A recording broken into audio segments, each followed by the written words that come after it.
Assalamualaikum warahmatullahi wabarakatuh. Salam sejahtera untuk kita semua. Apa kabar Bapak Ibu guru hebat? Perkenalkan, saya Nuridaya dari SMA Negeri 21 Bandung. Saya adalah calon guru penggerak angkatan 10 Kota Bandung. Kali ini saya akan melakukan demonstrasi kontekstualisasi pemikiran Bapak Ki Hajar Dewantara. Kebetulan demonstrasi kontekstualisasi yang akan saya tampilkan adalah pembacaan puisi. Namun, sebelum kita masuk pada pembacaan puisi, kita ada baiknya mengetahui kilas balik mengenai Bapak Ki Hajar Dewantara. Bagaimana gagasan-gagasannya relevan hingga kini. Siapa yang tak kenal dengan Bapak Ki Hajar Dewantara? Beliau memiliki nama asli Raden Mas Suwardi Suryaningrat. Beliau adalah tokoh pendidikan nasional Indonesia. Berkat pemikirannya, lahirlah Hari Pendidikan Nasional yang diperingati setiap tanggal 2 Mei, yang kebetulan juga merupakan hari kelahiran Ki Hajar Dewantara. Lalu, apa yang melatar belakangi dan gagasan apa yang dilahirkan hingga pemikirannya menjadi bangunan utama sistem pendidikan nasional saat ini? Sejarah dimulai ketika itu pendidikan sulit didapatkan oleh masyarakat Indonesia. Hanya kalangan tertentu saja yang bisa merasakan pendidikan. Hal inilah yang mendorong Bapak Ki Hajar Dewantara untuk mengungkapkan sebuah gagasan radikal tentang pendidikan dan pengajaran sehingga terbentuklah Taman Siswa pada tahun 1922. Prinsip pendidikan dan pengajaran Ki Hajar Dewantara yang monumental adalah pendidikan merupakan persemaian kebudayaan. Asas pendidikan yaitu trikon, kontinu, berkesinambungan, konvergen, mengambil dari berbagai sumber dan konsentris tetap berdasarkan karakter budaya sendiri. Pendidikan harusnya memperhatikan kodrat alam dan kodrat zaman. Kemudian pendidikan memiliki sistem among, yaitu Ingarso Sing Tulodo, In Madio Mangunkarso, dan Tuturi Handayani, sehingga menghasilkan pendidikan yang holistik, yaitu pendidikan yang seimbang antara cipta, rasa, dan karsa. Cipta, rasa, dan karsa yang selaras menghasilkan budi pekerti seseorang yang bijaksana. Mendengarkan sejarah lahirnya filosofi Bapak Ki Hajar Dewantara, sekarang saya akan mengajak Bapak Ibu guru hebat untuk mendengarkan puisi karya saya. Namun saya akan meminta murid saya untuk membacakannya. Kami akan berkolaborasi dalam membacakan dan menganalisis sisi puisi yang berhubungan dengan pemikiran Bapak Ki Hajar Dewantara. Selamat menyaksikan. Menjemput Jiwa Merdeka, karya Nur Hidayah.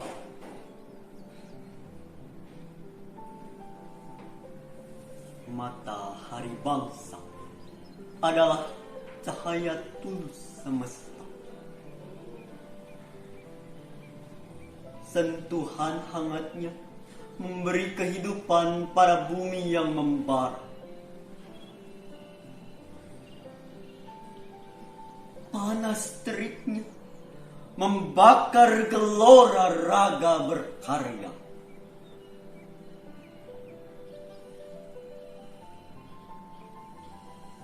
Matahari bangsa berdiri tegak mengikuti porosnya. Senyumnya menanti jiwa-jiwa berebut sukacita.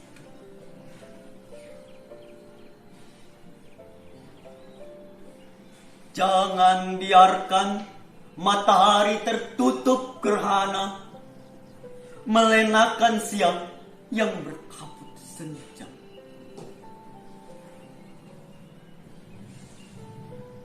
Matahari bangsa harus tetap berpendar, menggeliat penuh pesona, abadi dinanti sepanjang masa.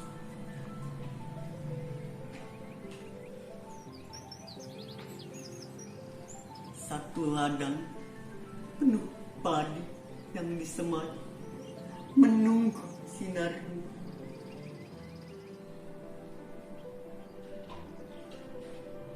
Lalu mengering dipetik orang.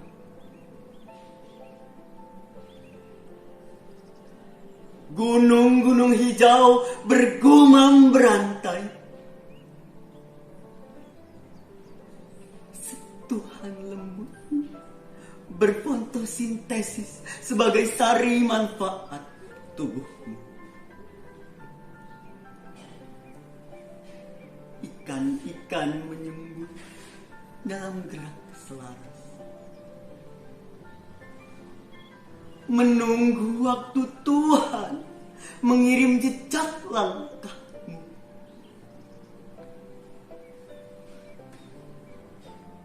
Mereka diambil nelayan sebagai sumber mata pencahariannya.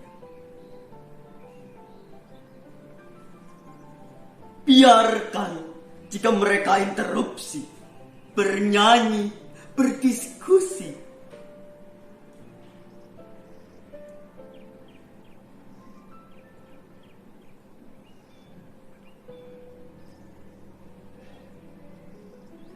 Bisikan dalam hati mereka tentang lelahmu menyinari, agar mereka tahu bagaimana pula menginspirasi.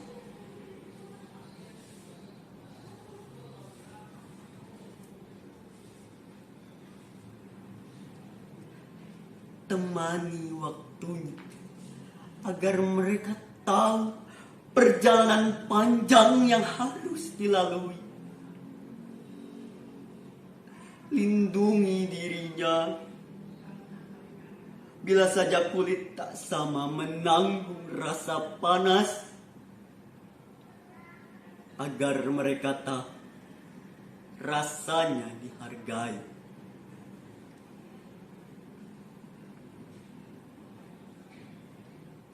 Tuntunlah mereka agar menjadi jiwa bebas penuh kreasi.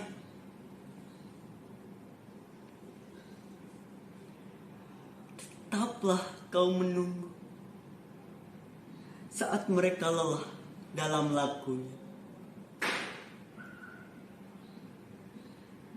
Tetaplah kau tersenyum melihat cipta rasa karsanya.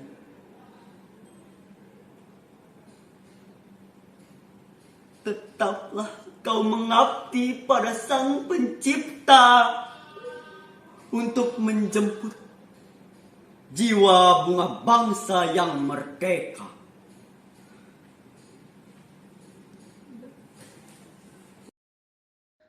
Demonstrasi kontekstualisasi pemikiran Ki Hajar Dewantara yang saya tuangkan dalam bentuk puisi yang berjudul Menjemput Jiwa Merdeka memiliki makna harapan guru. Dengan adanya implementasi pendidikan dan pengajaran Ki Hajar Dewantara, semoga bisa menghasilkan generasi penerus bangsa yang mampu mengisi zaman sesuai kemauan dan kemampuan yang dimilikinya. Pada bait pertama, pengarang ingin mengimajikan matahari bangsa adalah seorang guru, yaitu peran guru sangatlah penting bagi kehidupan siswa. Larik matahari bangsa adalah cahaya tulus semesta, adalah guru tak pernah lelah mengajar dan mendidik siswa. Larik sentuhan hangatnya memberi kehidupan pada bumi yang membara, memiliki makna perhatian dan ilmu yang diberikan oleh guru adalah pengantar siswa menuju gerbang masa depannya. Diksi panas teriknya membakar gelora raga berkarya, memiliki makna setiap pengajaran dan pelatihan yang diberikan oleh guru dapat menyulut semangat siswa meraih cita-cita. Guru adalah penerang jiwa dan raga siswa, pemberi motivasi, ilmu dan pengalaman belajarnya.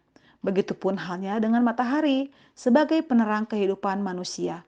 Dalam hal ini, makna puisi tersebut sesuai dengan pemikiran KHD tentang peran pentingnya seorang guru. Guru harus bisa menularkan energi positif, membuat murid tertarik, membekali murid dengan kemampuan untuk belajar sepanjang hayat, selamat dan bahagia, serta siap hidup mengisi zamannya. Pada bait kedua, larik matahari bangsa berdiri tegak mengikuti porosnya, memiliki makna guru akan tetap ada untuk mengajar dan mendidik siswa. Larik senyumnya menanti jiwa-jiwa berebut sukacita, bermakna dari hasil mengajarnya, guru sangat berharap kesuksesan siswanya. Larik jangan biarkan matahari tertutup gerhana melenakan siang berkabut senja. Pengarang ingin mengimajikan guru tidak boleh malas, tidak terbuka pada perubahan yang ada, sedangkan setiap kehidupan yang terjadi adalah adanya perubahan. Larik matahari harus terus berpendar, mengimajikan guru harus terus dinamis bergerak mengikuti zaman. Larik menggeliat penuh pesona abadi di nanti sepanjang masa, mengimajikan guru yang terus belajar dan berubah akan juga menghasilkan prestasi dan karya, sehingga menginspirasi dan akan terus diingat oleh siswa. Makna bait kedua ini, jika saya kaitkan dengan relevasi pemikiran KD, sangat sesuai adanya, di mana peran guru adalah pembentuk kebudayaan masa depan. Menurut Ki Hajar Dewantara, mendidik anak sama dengan mendidik rakyat. Itu artinya, pendidikan adalah sebuah budaya kelak di masa depan. Semangat guru dalam mengajar akan merambat pada siswa, baik ketika pembelajaran maupun di masa depan mereka. Bait ketiga, larik satu ladang penuh disemai menunggu sinarmu, lalu menguning dipetik orang, menyiratkan makna pembelajaran tidak bisa disamakan, harus sesuai dengan kodrat alam seperti daerah pertanian atau perkebunan.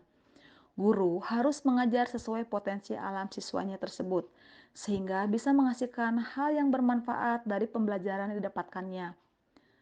Lari gunung-gunung hijau bergumam, berantai sentuhan lembutmu, berfotosintesis sebagai sari manfaat tubuhmu, memiliki makna yang sama dengan larik sebelumnya.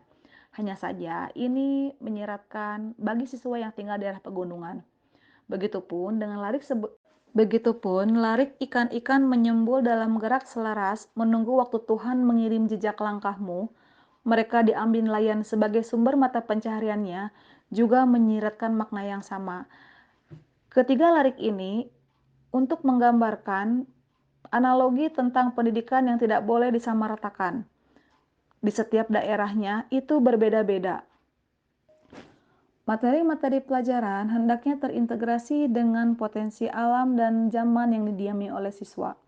Larik biarkan jika mereka interupsi, bernyanyi, dan berdiskusi tentang keagungan, menyiratkan maksud, tuntunlah mereka sesuai kondisi dirinya.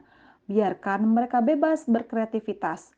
Bait pada puisi ketiga ini, saya memahami sebagai hal yang menggambarkan filosofi KHD tentang segala perubahan yang terjadi pada murid dihubungkan dengan kodrat keadaan, baik alam maupun zaman.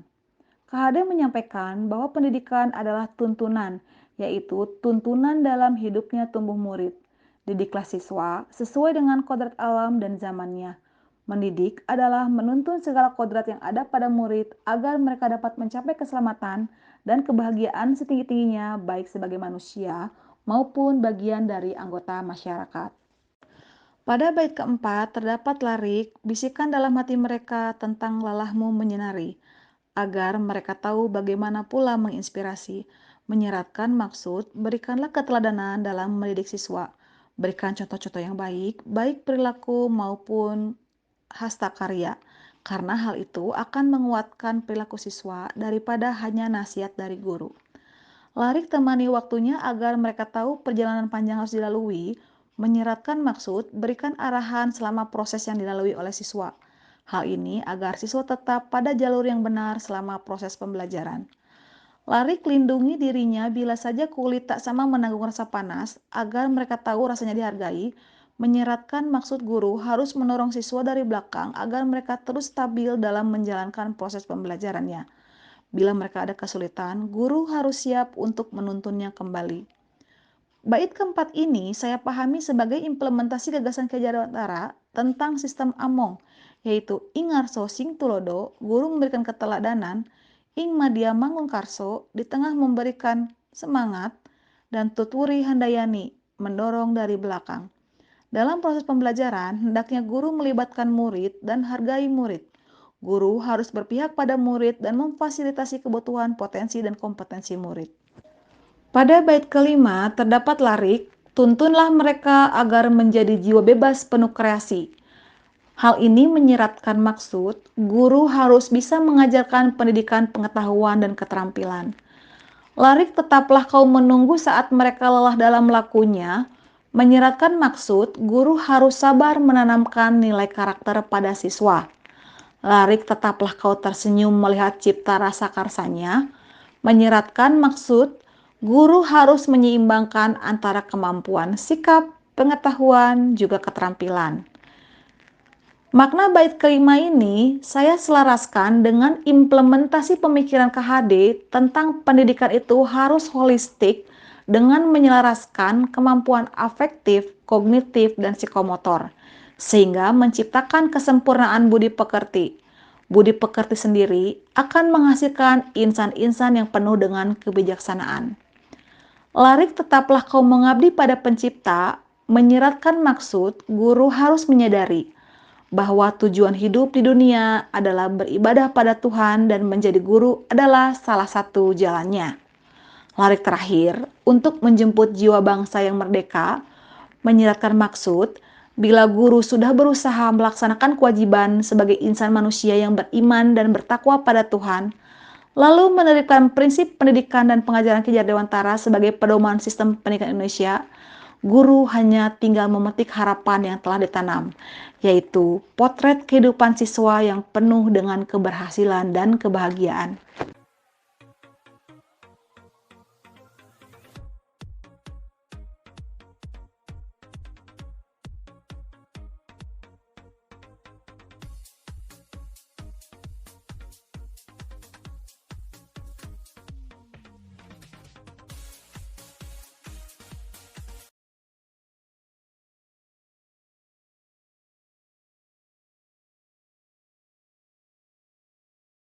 Pemikiran Bapak Ki Hajar Dewantara.